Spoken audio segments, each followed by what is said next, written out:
हाय, आपके साथ मैं हूं Surbhi Sharma. India TV YouTube channel subscribe करिए, बेल आइकन दबाएं।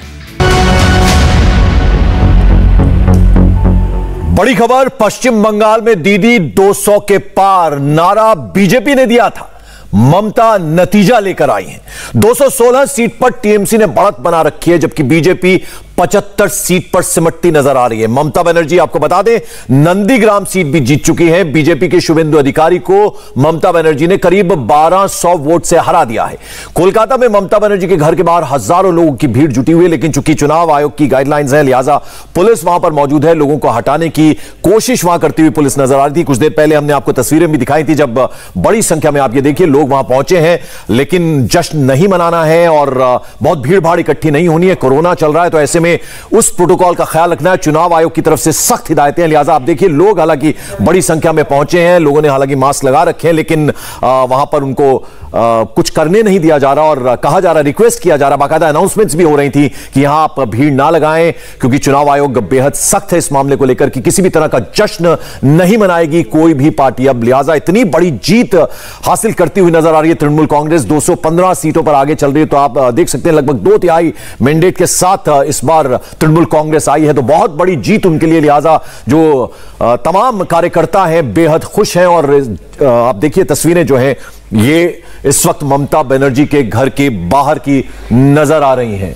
और आपको बता दें कि जैसा कि हम बार बार आपको कह रहे हैं कि ये नारा जो था वो बीजेपी ने दिया था 200 पार, लेकिन नतीजा जो है वो टीएमसी वो करती हुई नजर आ रही है। हमें आप इतना बंगाल घूमे हैं, क्या आपने ये एक्सपेक्ट किया था? और हम चाहेंगे कि एक एक सीट जो है उसका अगर आप हमें तफसील से बताएं कि ये कैसे मुमकिन कर पाई है। बिल्कुल बिल्कुल, तो हम फर्स्ट फेज को बताते हैं कि किस हिसाब से फर्स्ट फेज में पहले चुनाव हुए, उसके बाद सेकंड फेज में चुनाव हुए, तब आप समझ पाएंगे कि आखिरकार कहां पर यह खेला हो गया। देखिए पहला फेज जो नजर आता है 30 सीट, इसमें माना जा रहा था कि क्योंकि शुभेंदु अधिकारी का यह गढ़ था, जंगल महल का इलाका था जहां पर बीजेपी ने बहुत अच्छा किया था, चाहे पुरुलिया हो, झारग्राम हो, मिदनापुर हो। लेकिन यहां पर 2019 का जो ट्रेंड हमें नजर आया था, मुझे लगता है कि लेकिन उस पर भारी पड़ा है। जो टीएमसी का स्लोगन था बांग्ला निजेर मेके चाय, यानी कि अपनी बेटी को चाहते हैं, और दूसरी बात जो बाहरी वाला जो बात लगातार वहां पर टीएमसी के लोग कर रहे थे कि बाहरी और कौन बंगाल का है, वो भी असर हुआ है। अच्छा, काथी उत्तर जो लग रहा था कि यहां जाए, काथी उत्तर काथी दक्षिण, ये शुभेंदु अधिकारी का गढ़ है, जहां से भी यहां पर देखिए कि बीजेपी ने जीत हासिल की है। खेजूरी एक सीट जो लग रहा था कि बीजेपी के पास जाना चाहिए, वहां पर अब टीएमसी आ गई है। खेजूरी वो जगह है जहां पर सीपीएम का जो वोट था वो शिफ्ट हुआ था बीजेपी के पास बड़ी तादाद में, लेकिन हो सकता है कि यहां पर बाकी जो फैक्टर्स रहे हैं वो बीजेपी के यहां पर खिलाफ गए हैं। इसके बाद हम चले जाते हैं ईगरा से, तो 2 आईपीएस ऑफिसर थे जिसमें लग रहा था कि शायद भारती घोष जीत जाएंगे, लेकिन हुमायूं कबीर यहां पर जीत कर आए, ममता के बहुत करीबी हैं। उसके अलावा आप जब नीचे की तरफ आते हैं, नयाग्राम, गोपाल बल्लभपुर, झारग्राम, कोशियारी, ये जो 4 सीटें हैं, ये सीटें बीजेपी ने किस तरह से हारी, बीजेपी को करना चाहिए मंथन, क्योंकि झारग्राम से वो जीत कर आए थे। एसटी इलाका, यहां पर एसटीओ की जो यानी कि चूंकि आपने इतना जबरदस्त तरीके से आपकी मेथोडोलॉजी, आपका ऑल्टरनेट करियर भी शायद तैयार है, इतने बेहतरीन तरीके से एक एक सीट का आप बता रहे हैं। आप ये बताइए वो कॉन्फिडेंस कहां से आता था कि हम पहला जब फेज हुआ तो अमित शाह जी ने भी ये कहा था कि हम 27 सीटें लेकर आ रहे हैं, तो कहां चूक हो गई? देखिए उनको यह लगता था कि जो मैं बता रहा हूं, उन्होंने 2019 का ट्रेंड पकड़ा था, जिसमें कि उनका ये कहना था, झारग्राम का मैं उठा लेता हूं, झारग्राम की जो 4 सीटें आपको बता रहे हैं, यहां पर झारग्राम की 4 सीटों में बीजेपी को जीतना चाहिए था, क्योंकि यहां पर एसटी पॉपुलेशन बहुत ज्यादा है और 2019 में यहां से उन्होंने लोकसभा सीट जीती थी। लेकिन उसके बाद क्या हो गया कि इन चारों में, जबकि जिस दिन हम पहुंचे थे उस दिन 50-50 की लड़ाई लग रही थी, और 50-50 की जब लड़ाई थी तभी हमें लगा था कि हो सकता है कुछ भी खेल हो सकता है। खेल ये हो गया, ये नहीं सोचा था। लेकिन मेदिनीपुर सोचिए ना, मेदिनीपुर के तो लोकसभा सीट से दिलीप घोष आते हैं, उस इलाके में वो नहीं रह गए, वहीं पर आप देखते हैं। लेकिन कुछ बांकुड़ा के कुछ सीटों पर उन्होंने जरूर जगह बनाई है, लेकिन देखिए पुरुलिया वो मिस कर गया, जबकि पुरुलिया में उनको जीतना चाहिए था। बिल्कुल, अब चलिए जल्दी से सेकंड फेज की बात करें। सेकंड फेज पे आते हैं। सेकंड फेज में इसलिए आना पड़ेगा क्योंकि सेकंड फेज ही सबसे बड़ा फेज था, और लगातार हम कहते थे कि जो नंदीग्राम ही सबसे बड़ी लड़ाई थी, जिसको ममता ने चैलेंज लिया। ममता की तारीफ करनी चाहिए कि उन्होंने चैलेंज लिया। शुभेंदु अधिकारी की तारीफ ये करनी चाहिए कि उन्होंने वहां पर पूरी जान लगा दी और 1200 सीटों से ही वो जीत पाए। लेकिन यहां पर देखिए खेल ये हुआ होगा जो हम लोग लगातार बता रहे हैं कि नंदीग्राम में आखिर ममता कैसे जीतती है। नंदीग्राम में जब आपके नंदीग्राम 1 के जो मशीन्स थे, यानी वोटिंग मशीन्स नहीं खुले थे, तब तक शुभेंदु अधिकारी आगे जा रहे थे, क्योंकि नंदीग्राम ब्लॉक 2 जो पड़ता है वहां पर वोटर्स कम है, लेकिन जितने वोटर्स है हिंदू ज्यादा है। वहां पर जो आपके हिंदू वोटर्स थे वो शुभेंदु अधिकारी के साथ आते थे, और यही वजह है कि जब पहले चल रहा था ये काउंटिंग उस टाइम पे, अच्छा तो जो हमारे दर्शकों को हम बता देते कि नंदीग्राम में हुआ क्या। नंदीग्राम में दरअसल 2 ये ब्लॉक्स में बटा हुआ है, ब्लॉक 1 और ब्लॉक 2। ब्लॉक 2 में गांव कम है, वोटर्स कम है, लेकिन वहां पर हिंदू आबादी ज्यादा है। और यहां पर जब ईवीएम मशीन खुले होंगे तब टीएमसी को उसमें बढ़त नहीं मिल रही थी, शुभेंदु अधिकारी आगे जा रहे थे। उसके बाद जैसे ही उसके बाद वहां पर दूसरा खुलता है, यानी कि नंदीग्राम 1 खुलता है, जहां पर मुस्लिम आबादी ज्यादा है, वोटर्स ज्यादा है, वहां पर देख कैसे ट्रेंड चेंज हो जाता है और 1200 जो वोट से ममता बनर्जी आगे निकल जाती हैं। बिल्कुल, इस वक्त ममता बनर्जी की तस्वीर जो आ रही है वो हम आपको दिखा देंगे। देखिए ममता बनर्जी ठीक हो चुके हैं, बिना व्हील चेयर के आ रही है। और बड़ी हैरान कर देने वाली बात है, चुनाव खत्म, रिजल्ट आए और ममता बनर्जी वो सिर्फ उसी के लिए था। तो ये आप देखिए, पहली तस्वीर हम अपने दर्शकों को दिखा रहे हैं। ममता बनर्जी शानदार जीत हासिल की है इस बार के विधानसभा चुनाव में, नंदीग्राम सीट भी जीत गई हैं। अमित, क्या कहेंगे इस तस्वीर पे? आपने पूरा चुनाव कवर किया है, व्हील चेयर पर नजर आती थी, आपने कितनी बार बाइट्स उनके लिए, लेकिन आज चुनाव खत्म, रिजल्ट उनके फेवर में, व्हील चेयर हट गई। देखिए व्हील चेयर तो हटना ही था, हमें इसी का इंतजार था कि जिस दिन रिजल्ट आएंगे उस दिन ममता बनर्जी नहीं आएंगी व्हील चेयर पर, हमको पता था। और उनका जो कॉन्फिडेंस बोल रही है, जरा सुन लें जी। স্বর্ণদা থ্যাংক ইউ, তোমরা এলাকায় যাও। হ্যাঁ, আমি আপনাদের সকলকে অনেক ধন্যবাদ জানাচ্ছি।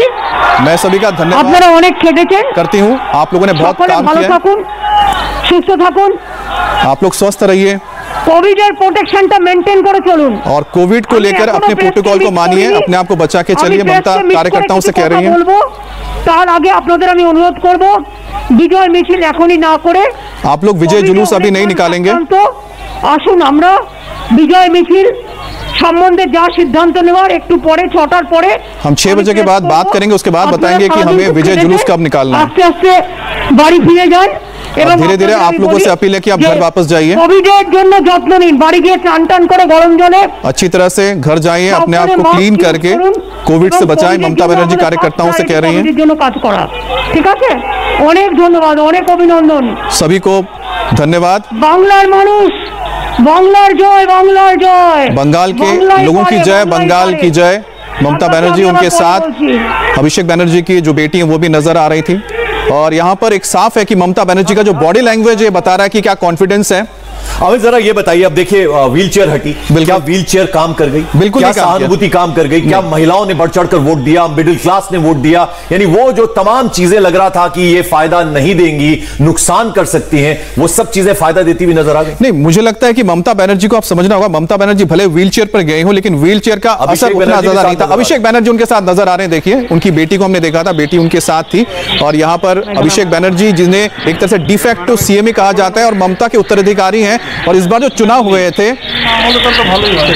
तो अभी आपने जो छोटी बच्ची देखी थी ममता बनर्जी के साथ, जैसा मैंने बताया था, वो अभिषेक बनर्जी की बेटी है। और अभिषेक बनर्जी को मान लीजिए इन चुनाव में अभिषेक बनर्जी जितना इन्वॉल्व रहे हैं उतना शायद ममता बनर्जी भी नहीं रहेगी। ममता बनर्जी लगातार जो जितने भी कैंपेन से उसमें व्यस्त थी, लेकिन जो पूरी स्ट्रैटेजी तैयार की गई थी वो सारी स्ट्रैटेजी के पीछे अभिषेक बनर्जी थे। अभिषेक बनर्जी ने हर एक सीट पे कौन कैंडिडेट होगा इस पर भी ध्यान दिया था। जरा दीदी पे बात करते हैं हमें। हाँ। वो जाइंट किलर की उपाधि से फिर से नवाजा जा सकता है, साफ ये कैसे? देखिए, ये जबरदस्त फाइट थी और पूरी की पूरी ताकत बीजेपी ने झोंक दी थी। आपने तो पूरा महसूस किया, देखा है, जाना है। इसके बावजूद 214 पर टैली जा रही है, क्या कहेंगे आप? देखिए 214 पे टैली जा रही है और उन्होंने 200 बोला था, लेकिन देखिए 14 सीटें और ज्यादा वो लेकर आ रहे हैं। ममता बनर्जी की हमें उनकी तारीफ इसलिए करनी होगी कि उन्होंने चैलेंज लिया और सीधे चैलेंज लिया। लेकिन मुझे यह भी कहना होगा कि वहां पर बीजेपी ने जिस तरह से अपने आप को पोजीशन किया था, 3 से 77 तक चले जाना, यह भी उनके लिए छोटा काम, मतलब आसान काम नहीं था। लेकिन उन्होंने जिस तरह से अपने फोर्स को लगाया, वही वजह कि 77 आप देख रहे हैं। नहीं तो वहां पर आप देखिए कि आज के वक्त में ना लेफ्ट है ना कांग्रेस है। पिछली बार उनको 40 से ज्यादा सीटें मिली थी वहां पर, आज के टाइम पर वो नजर ही नहीं आ रहे हैं। बीजेपी को 3 सीटें मिली थी। उसी तरह से जो चैलेंज ममता बनर्जी ने लिया था नंदीग्राम का, ठीक हमें कहना पड़ेगा कि वहां पर शुभेंदु अधिकारी ने उनको अच्छी फाइट दी है, लेकिन ममता बनर्जी के सामने शुभेंदु अधिकारी कहीं ठहरते नहीं है। लेकिन उसके बावजूद 1200 सीट से उनको सिर्फ जीत मिली, तो कहना होगा कि शुभेंदु अधिकारी का जो टक्कर था जबरदस्त था। ममता बनर्जी का बॉडी लैंग्वेज हमेशा से बहुत कॉन्फिडेंट रहा है। जरा सवाल तो अगर शुभेंदु अधिकारी बीजेपी के साथ ना होते तो ये जो 77 की टैली नजर आ रही है, तो इसमें 30 सीट और कम कर दीजिए।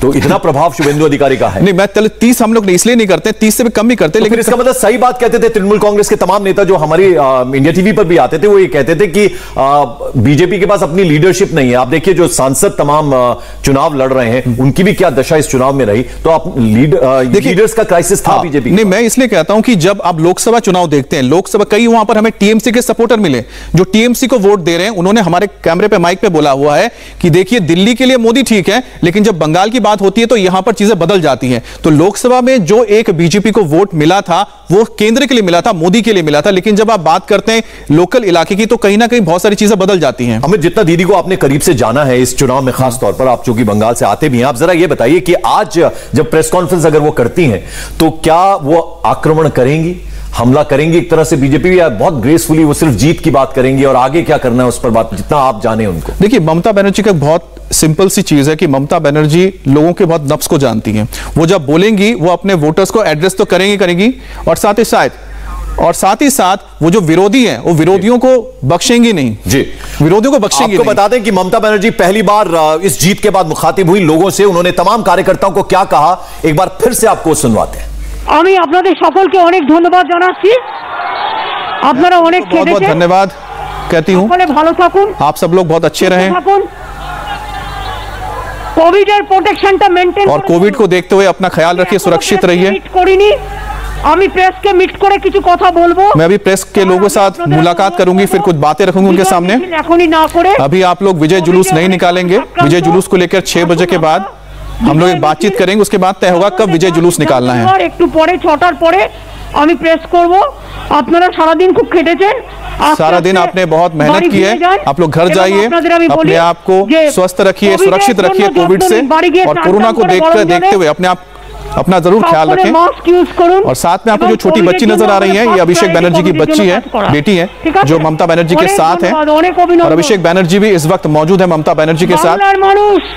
बंगाल के लोगों की जय और बंगाल की जय, ममता बनर्जी ने ये अपने समर्थकों से कहा। ये ममता बनर्जी के घर के बाहर की तस्वीर आप देख रहे हैं। और 6 बजे का भी जिक्र किया हमें तो उन्होंने। तो ये ममता बनर्जी कालीघाट जहां पर है, भवानीपुर में पड़ता है, ममता बनर्जी का जो पुराना घर है उसके पास का इलाका है, और ममता बनर्जी का पूरा परिवार यहीं रहता है। और ममता बनर्जी यहाँ पर जो सबसे स्ट्राइकिंग है, व्हील चेयर नहीं है, व्हील चेयर हट गया है। वो हमें लगा था कि शायद जिस दिन 26 तारीख को पोलिंग थी उसी दिन लग रहा था कि शायद ममता बनर्जी शायद कुर्सी छोड़ दें, यानी कि व्हील चेयर छोड़ दें, लेकिन उस दिन नहीं छोड़ा, आज उन्होंने छोड़ा है। जिस सिंप्लिसिटी के लिए वो जानी जाती थी, जब रेल मंत्री थी, हम देखते एक छोटी सी जेन कार में वो चला करती थी। अब जब से वो मुख्यमंत्री हैं, 10 साल उनको हो गए और अब अगला टेन्योर वो संभालेंगी, कितना बदलाव आया है उनमें? बदलाव तो इस घर के बारे में बताइए। मैं कहता हूं उनके घर में तो बदलाव नहीं आया, लेकिन उनके थोड़े से आगे आप जब जाते हैं तब जाके आपको अभिषेक बनर्जी का घर देखना चाहिए कि क्या आलीशान घर है। वो इसमें नहीं घूमते, वो भी एक महंगी कई लाखों की गाड़ी में घूमते हैं। तो कुल मिलाकर हम ये कह सकते हैं ममता बनर्जी भले ही उनकी सादगी आपको नजर आती है, लेकिन उनके भतीजे की जब बात होती है तो उनके भतीजे की जो सादगी है वहां पर वो नजर आता है कि उनके पास एक आलीशान बंगला है, उनके घर के बाहर जबरदस्त वहां सिक्योरिटी रहती है। वो जब मूव करते हैं अभिषेक बनर्जी तो उनको सिक्योरिटी ऐसे मिलती है कि जैसे कि मुख्यमंत्री जा रहा हो, डिफेक्टो मुख्यमंत्री माना जाता है। बिल्कुल। और शायद कुछ जिक्र किया, 6 बजे का जिक्र किया। 6 बजे ममता बनर्जी ने बोला है कि 6 बजे के बाद यह तय होगा कि आखिरकार उनको जुलूस कब निकालना है। और अब से थोड़ी देर में ममता बनर्जी ने खुद कहा है कि वो प्रेस के साथ बातचीत करेंगी, जिसका आप जिक्र कर रहे थे, वो जवाब भी देंगी, अटैक भी करेंगी। हाय, आई एम सुरभि शर्मा। खबरों से अपडेट रहने के लिए India TV YouTube channel subscribe करिए, साथ में बेल आइकन जरूर दबाएं। जुड़े रहें इंडिया टीवी के साथ।